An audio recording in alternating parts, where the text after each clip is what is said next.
there are quite a few good players on bad teams who have offensive firepower here. Now, we've already seen some players that teams might want off the board. Ryan McMahon, the third baseman on the Rockies, went to the Yankees over the weekend. Um, he would have been a focus to get, but he's gone. So again, there's quite a few notable bats out there. Uh, Danny Jansen went to the Brewers earlier today, the catcher from the Rays. So the hitters are starting to move. Teams are starting to make deals to try to make runs to October. One rumor that's been going around all year, and I mentioned it earlier in the season. The video is still up on our YouTube page. The Mets have been linked to Luis Robert since May. Luis Robert, the White Sox, not former, current, as of right now. Luis Robert, current White Sox slugger.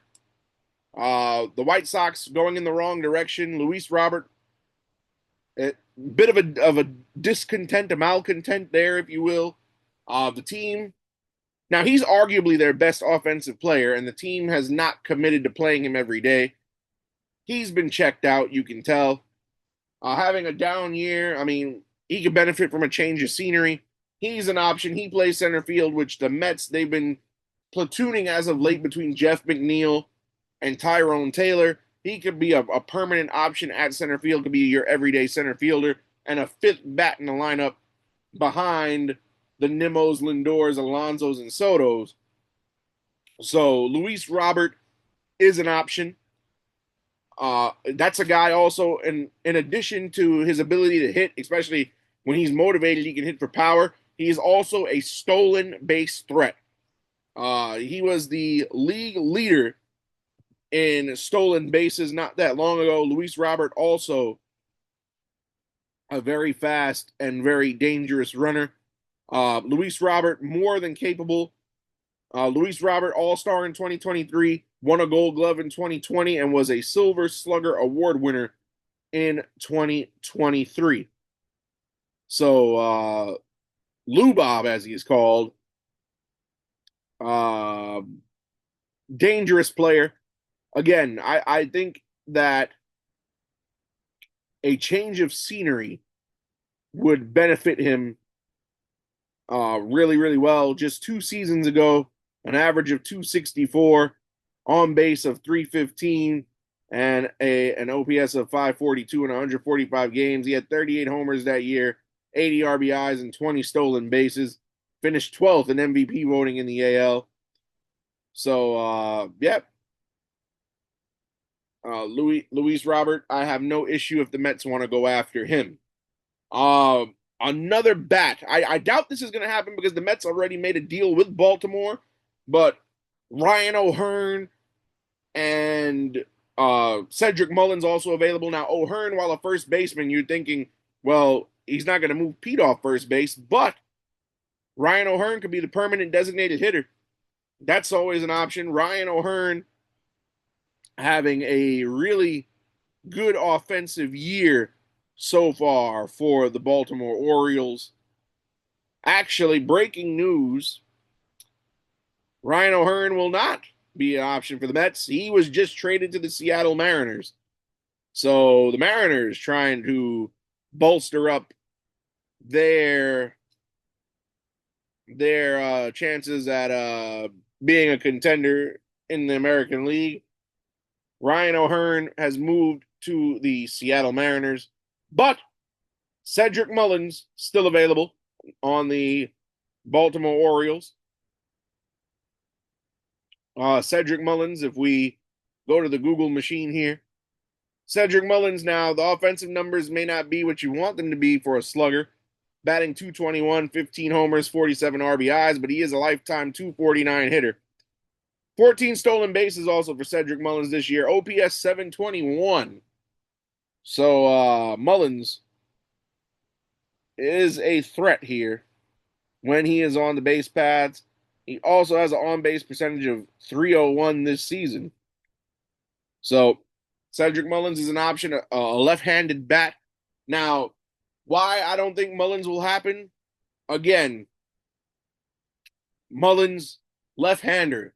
The Mets already have Soto and Nimmo in the lineup as lefties. How many lefties are you going to put in one lineup, especially if the opposing starting pitcher is a lefty?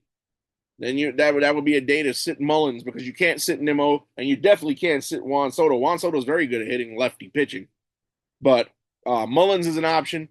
Another interesting option: O'Neal Cruz, Pittsburgh Pirates. O'Neal Cruz has been playing center field this season for the Pirates. He did come up by trade as a shortstop, but O'Neal Cruz here, if we pull up his numbers, he's average is down, batting 221, but 17 home runs, 44 RBIs, 34 stolen bases. The man was an all-star this season. I don't know how he's an all-star over Juan Soto, but we've spoken about that already. Actually, pardon my correction here. The man participated in the home run derby, was not an all-star this year, but did participate in the derby. Sorry, folks, it's been a long day for me. Forgive me. Home run derby participant this season was O'Neal Cruz, 221 average, 17 homers, 44 RBIs, 34 stolen bases, OPS of 750. He is a dangerous slugger, an on-base percentage of 322. O'Neal Cruz, the upside in getting him would be he's still young, 26 years of age. He's got a couple more years left on that contract. I believe he has 3 more years left on his current deal. So he would be in team control for a while, which is important when having a player. Unlike Luis Robert, O'Neal Cruz, and unlike Robert and Mullins, O'Neal Cruz would not be a rental player. He'd be here for a little while. So that's always an option. Another option, I don't see it happening, especially now because he exited the game after getting a hit by pitch earlier today on his hand. But Eugenio Suarez of the Diamondbacks, he's another option that the Mets could go after. The Mets are seeking third base help, not just in center field, because they've been underwhelmed at third base all year. But Eugenio Suarez, now he was an all-star this season. And Eugenio Suarez, power hitter, has always been a power hitter. Had that 4 home run game earlier this season. So far, he's batting 248 with 36 homers and 87 RBIs. If he were to come to the Mets, he has more RBIs than any Met on the roster this season. Pete Alonso, currently the Mets RBI leader, he has 81 coming into today. But Eugenio Suarez was an all-star this season, does play third base. He's got a 248 average, 36 homers, 87 RBI, 1 stolen base. I mean, he was never a fast guy. An 898 OPS, and his on-base percentage so far this season, 321. So Eugenio Suarez would be another piece that the Mets can go after. So I like Eugenio Suarez. I like Luis Robert, and I like O'Neal Cruz to be acquisitions to fill needs that the Mets have this season going down the stretch. You look at other teams around the league. Again, the Orioles, I mean, they're 11 games under 500. They could have a Cinderella run to a wild card spot, but I don't see it.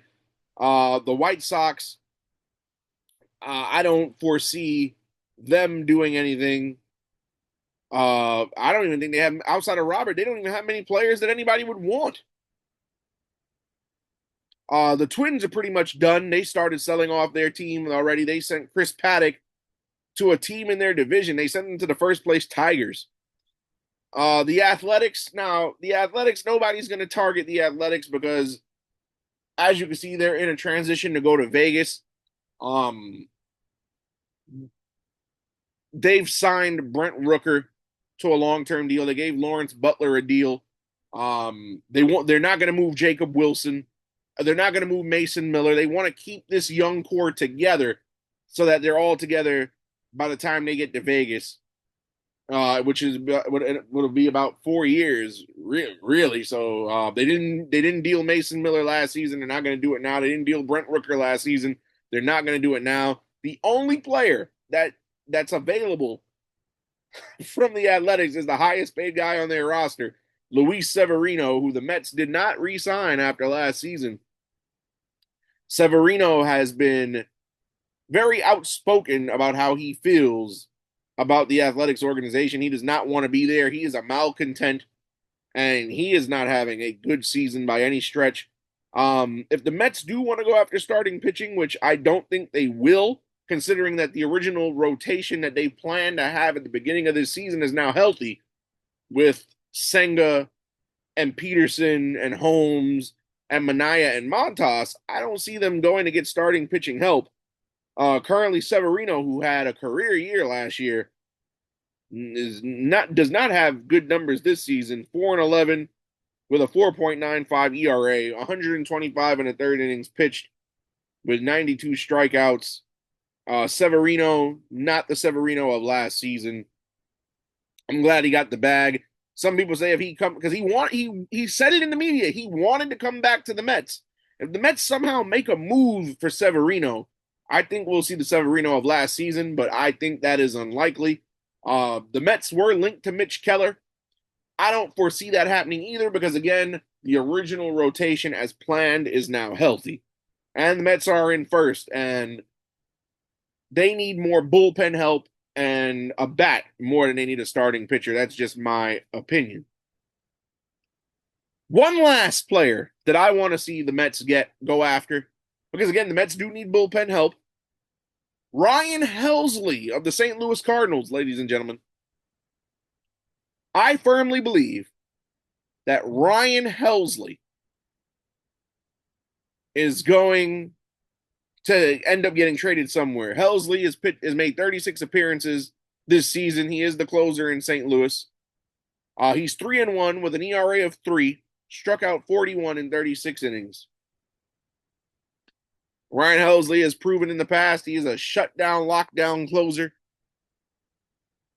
Helsley, solid numbers. Of course, lifetime Ryan Helsley, 31-15 win-loss record, career ERA 2.67, a little under a third of an inning shy of 300 with 355 strikeouts. I have no issue with the Mets acquiring Ryan Helsley.